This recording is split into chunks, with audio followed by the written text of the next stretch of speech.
Hello guys, welcome back to another video of Tactim channel. Hope you guys are having a nice day. In this video I'm going to walk through how can you export Premiere Pro to mp4. So guys, after selecting all of your video and all of your edit, then just click the top left this file, click on file, and here you can see export. Clicking export, you can select Adobe Media Encoder, or you can select media, click on media, and here you can see format. You need to just click on this format option, and here you can see H.264, which is for mp4. You need to select this one, and after selecting this one you can select your presets as you like, any kind of presets from here, or you can just go to more presets and search for your presets that you like.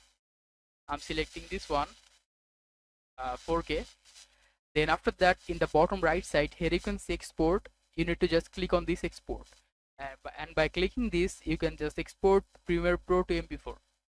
So guys, hope you find it helpful. If you find this video helpful, then give a thumbs up and don't forget to subscribe to Tactim channel. Thank you so much for watching the video.